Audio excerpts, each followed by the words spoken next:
सबसे पहले बात करते हैं बिहार की, जहां एक बार फिर से एक एएसआई भीड़ तंत्र का शिकार हुए हैं। मुंगेर में विवाद सुलझाने गए एएसआई पर धारदार हथियार से वार किया गया। एएसआई की हालत गंभीर है। मुंगेर में एएसआई पर यह हमला बता रहा है कि बिहार में अपराधियों के हौसले कितने बढ़े हुए हैं।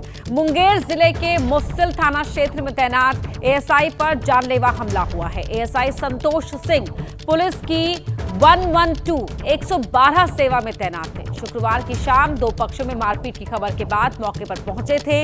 विवाद सुलझा ही रहे थे कि किसी ने उन पर धारदार हथियार से ताबड़तोड़ वार कर दिया, जिससे उनके सिर में गंभीर चोट आई है।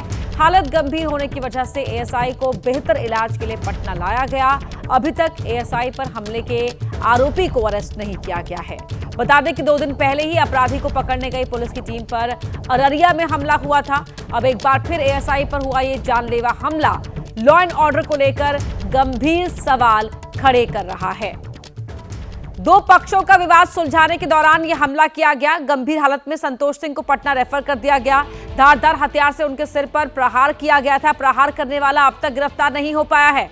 डायल 112 में तैनात है संतोष सिंह और कल शाम करीब 7:45 बजे जब वो दो पक्षों के बीच हुए विवाद में सुलह करवा रहे थे, तभी उन पर किसी ने ये जानलेवा हमला कर दिया। धारदार हथियार से उनके सिर पर ताबड़तोड़ वार किए और वार करने वाला अभी तक पुलिस की गिरफ्त से दूर है। क्योंकि काफी नाजुक हालत है संतोष सिंह की, तो उनको बेहतर इलाज के लिए पटना लाया गया है। मुंगेर में एएसआई संतोष सिंह पर यह हमला हुआ था। आर्यन आनंद हमारे सहयोगी फोन लाइन पर जुड़ रहे हैं। आर्यन, ये हो क्या रहा है, क्या बताया जा रहा है कि किस तरह का विवाद था और किसने हमला किया था?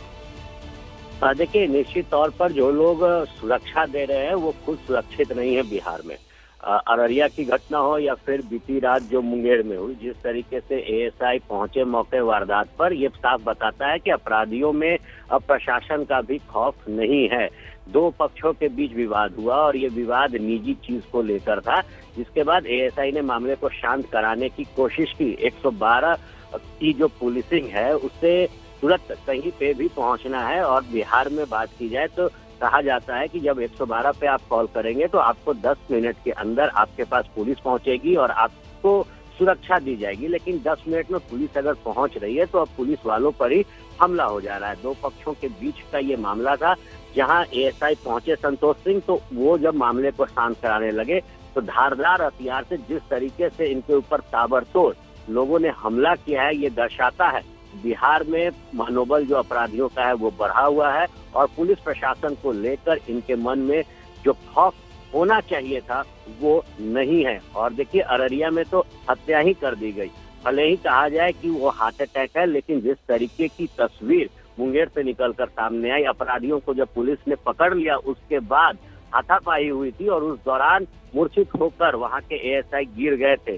तो अब जो हालात बिहार में है, पर्व का समय है और कहा जा रहा है एडवाइजरी जो है वो आला अधिकारी जारी करते हैं कि पुलिस की तैनाती हर जगह रहेगी, पेट्रोलिंग होगा। लेकिन क्या ऐसे में पेट्रोलिंग और तैनाती से सुरक्षा मिलेगी लोगों को, ये बड़ा सवाल। और लॉ एंड ऑर्डर कहीं न कहीं घर पे खड़ा है। मामले को सुलझाने के लिए पुलिस तो पहुंच रही है, लेकिन पुलिस पर ही हमला कर दे रहे हैं, तो ये बता रहा है कि अपराधियों के जो मन में पुलिस को लेकर किस कदर का खौफ है या नहीं है और कितने बेखौफ वो बने हुए हैं। धन्यवाद आर्यन आपका इस पूरी बातचीत के लिए। वहीं होली के मौके पर झारखंड के गिरिडीह की अगर बात करें तो यहाँ दो पक्ष भिड़ गए, जिसके बाद जमकर हिंसा हुई, आगजनी हुई। विवाद के पहले दो पक्षों में पत्थरबाजी हुई, इसके बाद कई दुकानों और गाड़ियों को फूंक दिया गया।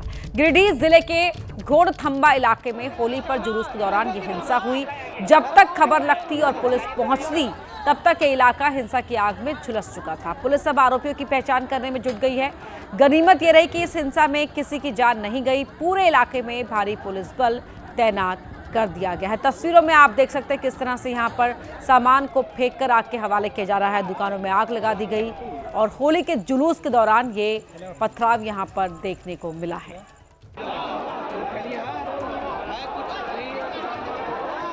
झारखंड के गिरिडीह की तस्वीरें टीवी स्क्रीन पर। पत्थरबाजी हुई, उसके बाद आग लगा दी गई, दुकानों को आग के हवाले कर दिया गया। झड़प हुई थी यहाँ पर दो पक्षों के बीच में।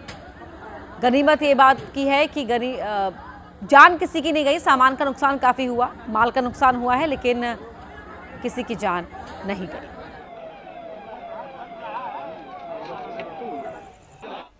वहीं होली के दिन पंजाब के लुधियाना में सांप्रदायिक तनाव की स्थिति हो गई, जहां दो गुटों में जमकर पत्थरबाजी हुई, जिसमें 10 से ज्यादा लोग घायल हो गए। लुधियाना में पत्थरबाजी फोकल पॉइंट इलाके में हुई। हंगामा एक मस्जिद के पास हुआ, जिसके बाद पथराव शुरू हो गया।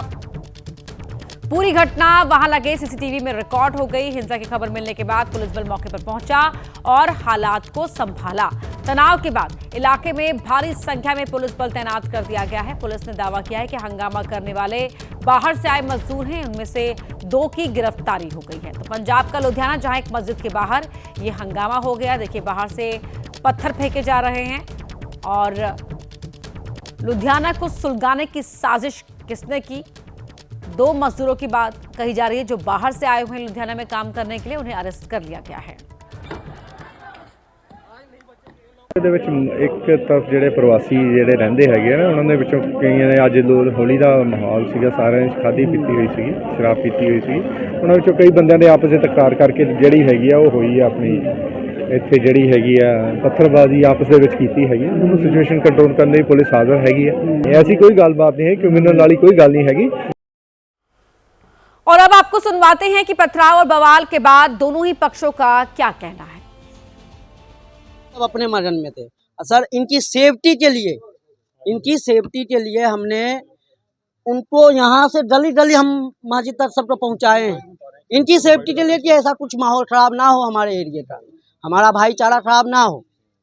ठीक है, हमने इनको अंदर से वहाँ तक भी पहुँचा दिया। लेकिन जब शाम का टाइम हुआ सर, शाम के टाइम उधर से ईंटें चलना चालू हो गई, ईंटें में उधर से सर इतना समझाया गया कि यहीं पे रहना है, सब लोग मिलजुल के रहो, अपने यहाँ नमाज पढ़ने दो, आराम से पढ़ लेने दो। 2 बजे का टाइम था, 1:30 बजे जो नमाज होती है वो हम लोग पढ़ के 2 बजे बाहर निकले, आराम से सारे चले गए, अपने अपनी जगह पे चले गए। उसके बाद में ये माहौल बना रहे हैं इकट्ठे होके, यहीं पे गोली, यहाँ पे हम लोगों ने कहा 200-300 आदमी से ऊपर 200-300 आदमी पूरी तरीके से प्लानिंग की हुई है।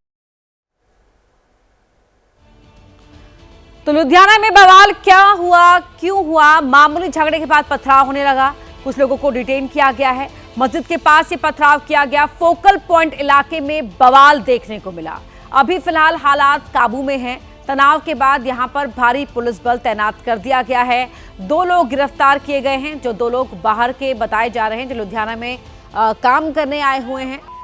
और ऐसे में 2 लोगों की गिरफ्तारी हुई है। दोनों ही पक्ष एक दूसरे पर आरोप लगा रहे हैं।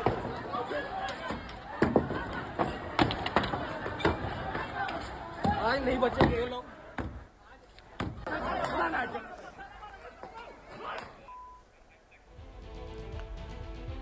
वहीं महाराष्ट्र के बुलढाना की बात की जाए तो जहां डीजे पर गाना बजाने को लेकर 2 गुटों में हिंसक झड़प हो गई। झड़प में 12 लोग घायल हो गए। झड़प आवर गांव में हुई। जैसे ही इसकी जानकारी पुलिस को लगी, बड़ी संख्या में पुलिस के बड़े अधिकारी मौके पर पहुंचे। फौरन ही दंगा नियंत्रण दस्ते को बुलाया गया, जिसके बाद हिंसा के आरोप में 25 लोगों को हिरासत में लिया गया है। प्रशासन के मुताबिक अभी हालात नियंत्रण में हैं। तो महाराष्ट्र के बुलढाना में डीजे पर गाना बजाने को लेकर 2 गुटों में ये झड़प हिंसक हो गई। इस झड़प में 12 लोग घायल भी हो गए। ये झड़प आवर गांव में हुई और जैसे ही इसकी जानकारी पुलिस को लगी, बड़ी संख्या में पुलिस के जो बड़े अधिकारी हैं वो मौके पर पहुंच गए। फौरन ही दंगा नियंत्रण दस्ते को बुलाया गया, जिसके बाद हिंसा करने वाले 25 लोगों को हिंसा के आरोप में हिरासत में लिया गया है। और प्रशासन का दावा है कि अभी जो स्थिति है, हालात है, वो पूरी तरह से काबू में है।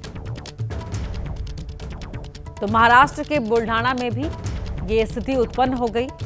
डीजे बजाने को लेकर बताया जा रहा है कि 2 गुटों में झड़प हुई थी और अब भारी पुलिस बल को यहां पर डिप्लॉय कर दिया गया है। 25 लोगों को हिंसा के मामले में डिटेन भी किया गया है। हालात अब काबू में बताए जा रहे हैं।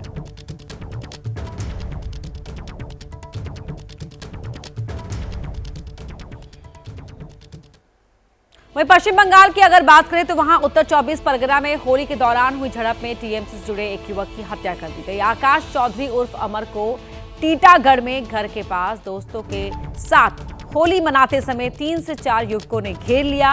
हमलावरों ने उसकी गर्दन और शरीर के दूसरे हिस्सों पर चाकू से कई बार वार किया। अस्पताल में इलाज के दौरान उसकी मौत हो गई। पुलिस पवन राजभर नाम के आरोपी को पुलिस ने हिरासत में लिया है। तो बंगाल का उत्तर 24 परगना इलाका, जहां पर होली मना रहे एक युवक का कत्ल कर दिया गया और पुलिस ने इस मामले में पवन राजभर नाम के आरोपी को हिरासत में ले लिया है। आकाश चौधरी के गर्दन, शरीर के दूसरे हिस्सों पर चाकू से कई बार वार किया गया और उसने अस्पताल में इलाज के दौरान दम तोड़ दिया। आकाश चौधरी का टीएमसी से बताया जा रहा है कि वो जुड़ा हुआ था और होली के दौरान उस पर यह हमला किया गया जब वो दोस्तों के साथ होली खेल रहा था और इस हमले में आकाश ने दम तोड़ दिया। पवन राजभर नाम के आरोपी को पुलिस ने गिरफ्तार भी कर लिया है। वहीं यूपी के बलिया में डीजे बजाने को लेकर दो पक्ष आपस में भिड़ गए, जिसके बाद फायरिंग हो गई। फायरिंग में 2 लोगों को गोली लग गई। इन्हें अस्पताल में भर्ती कराया गया। गांव में तनाव के बाद बड़ी संख्या में पुलिस बल तैनात कर दिया गया है। पुलिस ने कुछ लोगों को हिरासत में भी लिया है। तो यहां पर फायरिंग भी हो गई। उत्तर प्रदेश का ये बलिया, जहां पर डीजे बजाने को लेकर 2 गुट आपस में भिड़ गए, जिसके बाद दोनों ही गुटों में फायरिंग हुई। फायरिंग में 2 लोगों को गोली भी लग गई। अस्पताल में इन्हें भर्ती कराया गया। गांव में तनाव हो गया। तनाव को देखते हुए यहां पुलिस बल को बुलाया गया। भारी संख्या में पुलिस बल तैनात कर दिया गया। वहीं पुलिस ने कुछ लोगों को हिरासत में भी ले लिया है। सायंकाल 4 बजे के आसपास थाना गढ़वार के बुढ़ो ग्राम में डीजे बजाने के लेकर के 2 पक्षों में विवाद हो गया। इस संबंध में गोली चल गई, जो कमलेश सिंह और आनंद सिंह को गोली लग गई। तत्काल पुलिस मौके पर पहुंची और उनको इलाज के लिए जिला अस्पताल भिजवाया गया, जहां पर कमलेश सिंह को बेहतर इलाज के लिए बनारस रेफर किया गया है और आनंद सिंह की स्थिति बिल्कुल भी ठीक है। इस संबंध में संबंधित को हिरासत में लेकर पूछताछ की जा रही है। मौके पर पुलिस फोर्स तैनात है। पीड़ित पर से तहरीर प्राप्त कर आवश्यक वैधानिक कार्रवाई की जा रही है। वहीं AIMIM प्रमुख असदुद्दीन ओवैसी ने वीर सावरकर के बहाने आरएसएस और बीजेपी पर बड़ा हमला बोला है। असदुद्दीन ओवैसी ने दावा किया कि वीर सावरकर और गोलवलकर ने छत्रपति संभाजी के खिलाफ बोला था, लेकिन महाराष्ट्र के सीएम इस पर कुछ नहीं बोलेंगे, ना ही आरएसएस के लोग इस पर कुछ कहेंगे। तो सावरकर ने छत्रपति संभाजी के लिए गलत शब्द बोले थे। गोलवलकर ने भी छत्रपति संभाजी के खिलाफ बोला था। छत्रपति संभाजी को बदतरीन अल्फाज किसने इस्तेमाल किए थे? सावरकर ने छत्रपति संभाजी के खिलाफ बदतरीन अल्फाज इस्तेमाल किए। गोलवालकर अपनी बंच ऑफ थॉट्स में। क्या वजीर आजम मुत्तफिक हैं? क्योंकि वजीर आजम बोला अच्छा पिक्चर है। जो उन्होंने गोलवालकर को अपना गुरु कहा, तो गोलवालकर ने छत्रपति संभाजी के खिलाफ जो बात कही थी, क्या उसको काबिल कबूल है? जो सावरकर ने जो बात कही तुम उसका काबिल कबूल मानते हो? असदुद्दीन ओवैसी वक्फ संशोधन बिल को लेकर भी सरकार पर भड़क गए। उन्होंने आरोप लगाया कि बिल का मकसद मस्जिदों और कब्रिस्तानों को छीनना है।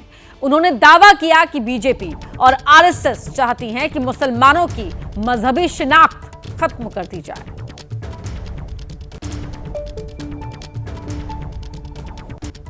मेरे अजीज दोस्तों और बुजुर्गों, ये वक्फ का कानून मोदी इसलिए लाए हैं या कानून बनाना चाहती हैं इस बिल के जरिए कि मुसलमानों से मस्जिदों को छीन लिया जाए, मुसलमानों की दरगाहों को छीन लिया जाए, खानखाहों को छीन लिया जाए, कब्रिस्तानों को छीन कर खबरों को मिसमार कर दिया जाए।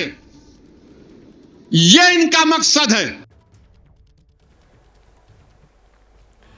असदुद्दीन ओवैसी आजादी के वक्त पाकिस्तान जाने वाले मुसलमानों पर भी जमकर बरसे। उन्होंने पाकिस्तान भागने वालों को डरपोक बताया। डरपोक थे जो पाकिस्तान को भाग गए। ये जियालों की औलाद है, भागने वालों की औलाद नहीं है। अरे वो डरपोक थे, भाग गए। हमारे आबो अजदाद ईमान की दौलत से माला माल थे। उन्होंने भारत को अपना वतन माना और मानते रहेंगे। 9 महीने से अंतरिक्ष में फंसी सुनीता विलियम्स की वापसी की उम्मीद बढ़ गई है। आज तड़के नासा ने क्रू 10 मिशन सफलता के साथ लॉन्च कर दिया। फ्लोरिडा के कैनेडी स्पेस स्टेशन से स्पेस एक्स का फाल्कन 9 रॉकेट लॉन्च किया गया। इससे पहले भी एक बार कोशिश की गई थी, लेकिन तब इस मिशन क्रू 10 को लॉन्च करने में कामयाबी नहीं मिली थी और अब सफलता के साथ इस मिशन को लॉन्च कर दिया गया है। उम्मीद है कि जल्द ही सुनीता विलियम्स और उनके साथी की वापसी होगी। ये बड़ी खबर है। 9 महीने से अंतरिक्ष में फंसी हुई हैं सुनीता विलियम्स, उनकी वापसी की उम्मीदें बढ़ गई हैं। फाल्कन 9 रॉकेट के जरिए मिशन क्रू 10 को लॉन्च किया गया है। बुच विल्मोर और सुनीता विलियम्स अब जल्द ही वापसी कर पाएंगे, ऐसी उम्मीदें बढ़ गई हैं। नासा और स्पेस एक्स का क्रू 10 मिशन लॉन्च कर दिया गया है। 6 जून 2024 को स्पेस स्टेशन पहुंची थी सुनीता विलियम्स।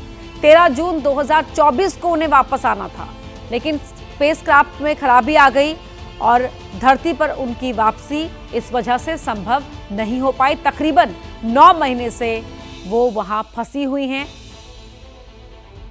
और अब उम्मीद है कि सुनीता विलियम्स और बुच विल्मोर की जल्द ही सकुशल वापसी हो जाएगी। तो फ्लोरिडा के कैनेडी स्पेस स्टेशन से स्पेस एक्स का फाल्कन 9 रॉकेट लॉन्च कर दिया गया है। 6 जून 2024 को स्पेस स्टेशन पहुंची थी सुनीता। 13 जून को उनकी वापसी होनी थी, लेकिन खराबी आ गई स्पेसक्राफ्ट में और वापसी संभव नहीं हो पाई।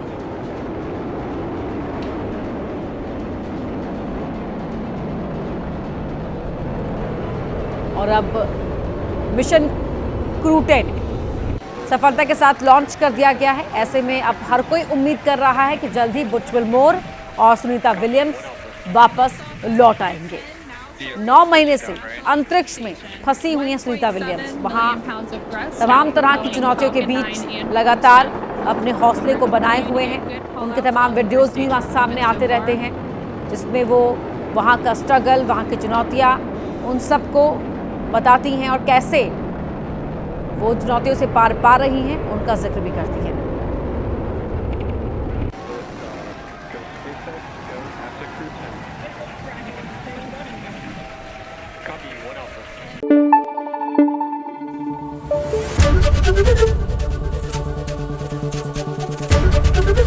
एबीपी न्यूज आपको रखे आगे।